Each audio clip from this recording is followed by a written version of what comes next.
Yeah. And just to finish the Summit story, what I think is fascinating about them, especially because they came to this, and I might add they weren't alone in coming to the blended space with a healthy degree of skepticism. I think that's true of First Line and of KIP, and frankly of all of them except for Rochester, which is great. Anyway, Summit this was the 11-12 model that we can go back and talk a little bit more about, but they now have started knocking down walls in their school. They've gone more fully mastery-based. Tiptoed and sprinted. I'm sorry? They tiptoed and now they're sprinting. Exactly right. So Kat's exactly right. They opened 2 schools last year with only 9th grade math. That was it. That was all they did blended. They only used Khan Academy, so whereas First Line used lots of programs, they used one. And now this year, they've started blowing up walls, not literally, but they started knocking down walls. And they're going to a mastery-based system where there is no concepts. Now they're adding grades, so they're 9th and 10th grade in these 2 schools that are going blended. There is no 9th grade math and 10th grade math. There are 3 cohorts, and I forget, it's some range of high school math to college math, and there's a name in between that I can't remember, but it's three cohorts based on competency. And the students all have different schedules, so they come into this space that is now the classroom, and they may rotate on an individual basis between time with the teacher, time online with a variety of programs, etc. And they move from one grade or one cohort to the other whenever they're ready. So whenever they've mastered all the competencies in one cohort, they move to the other. So very different, and the idea is that when they open new schools next year, they will be taking that model and moving it more whole school. And so Summit's this really interesting case, to your point of they started really small, but man, they are going far fast.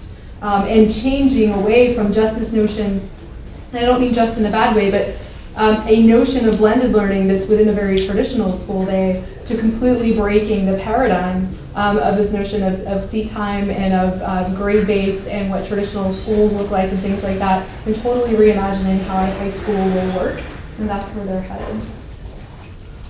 So I just want to follow up on that, the idea of a competency-based or mastery-based model. And we're seeing that's as much a fundamental shift as anything here as is the technology. And if you're seeing some good practices emerging around, you can get down to the individual student progressing at their own pace, their own content, their own learning path. But then you've got 100 students who are all working independently. Most of these schools don't want that. They also want to do small group work, project-based work.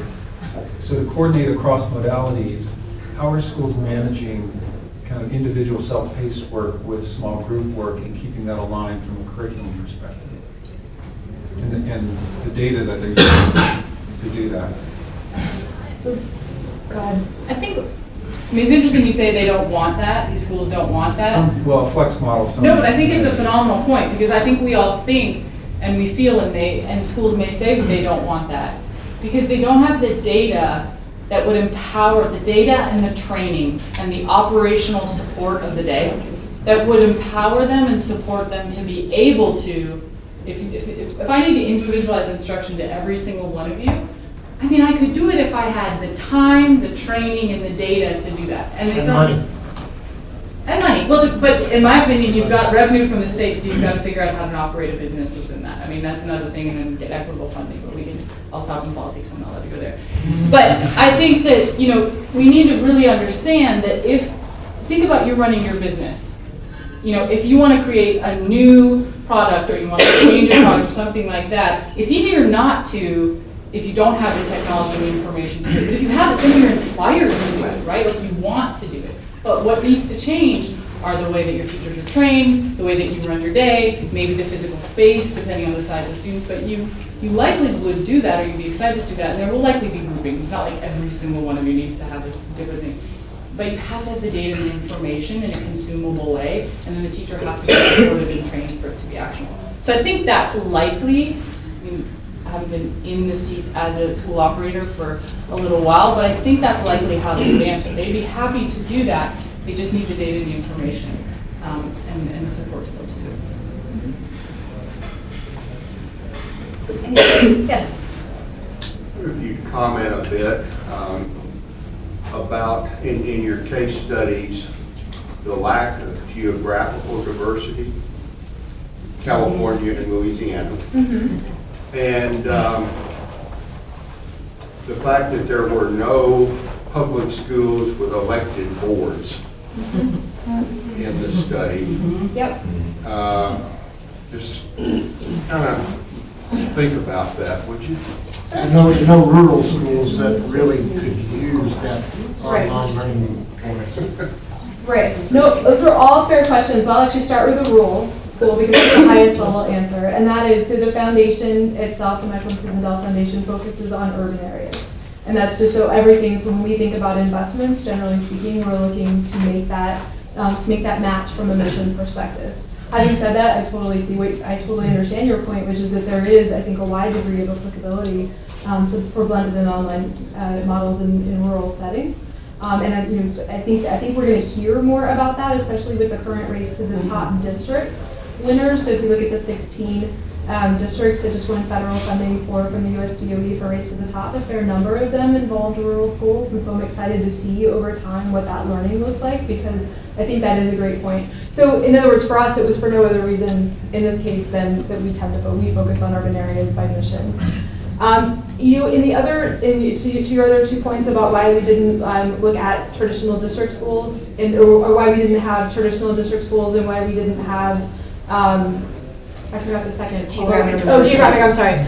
It really was a function, to be honest, at the time. When we made the decision to do this, this was probably about this time, maybe a little bit later, 2 years ago in 2011. And it was us saying, okay, so we want to do this, and we want to do this quickly, because we want to get things in place for 2011-2012 school year, which was the duration of the study that FSG and SRI worked on. It was a function of who was doing blended learning that was known at the time in California. I mean, not that they are the only, certainly, state that's been really active, but so many, especially in Silicon Valley and LA, so many of the early blended learning examples and proof points did come out of California. First Line was coming online right as we were trying to think about this in terms of blended. So this really was, this really was a question of, from a networking perspective, who do we know, or who do the people that we know who are being super thoughtful in the blended space? And it just so happened that we ended up with CMOs in California and Louisiana. If we could have found district schools at the time that were operating and who were willing to be a part of the cohort, we certainly would have considered them.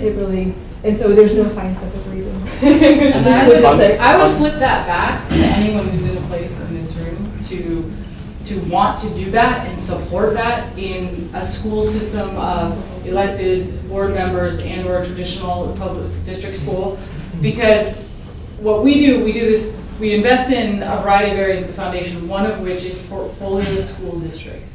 So school districts that want, in some way, shape, or form, to really foster innovation within their school district.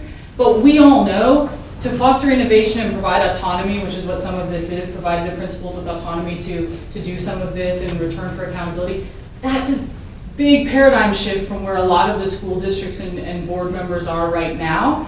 But we do support that, and we're excited about that. And the other program officer who invests in that with me, we literally sat in a room yesterday looking at a list of districts, like, but everyone's sort of doing it, right? Can we call them? Can we, so I think there's excitement for this with philanthropy, with investors, with technology companies, and we're looking for, and there's interest is peaking in districts, but we're not excluding them necessarily by choice at this point. We'd love for districts to have an appetite to do this and to be able to work with them. So the proof points existing. That's part of our theory of change at Educate Texas with our T3I initiative. And we see this as actually that perfect place where the charter space with the flexibilities that they have is being the innovator and kind of the early adopter, and then the traditional public schools can sit back and say, okay, let's see how this works out. And we're starting to see districts saying, we're seeing this is working, we're seeing the benefits, now we're ready to try it. And so part of our work is wanting to prove this out in a traditional district setting. And then you're also seeing other examples around the country. So Pennsylvania, for example, has a network of districts doing this work. Rhode Island has a network of districts doing this work as well. And then Oakland Unified School District is doing this at a small scale as well. So we're starting to see those examples pop up, but I just don't think they have the longevity that we've had with some of our charter operators. Did we misunderstand earlier that we don't know whether or not the blended learning students outperform the non-blended learning students? Is that correct? It's still an early area of We don't really investigation. know that from student learning. We don't know if it works yet.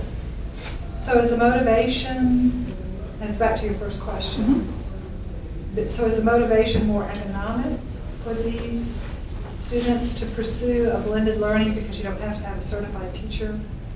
And It's for I'm you just- to decide. Not, but I would say, I mean, what's true about all five of these CMOs, and I think it's generally true, is that there is a strong hypothesis that there is an educational benefit to blended learning. The evidence base hasn't But caught we up. don't know yet. The evidence base So hasn't would caught it be a up. role model for public schools yet?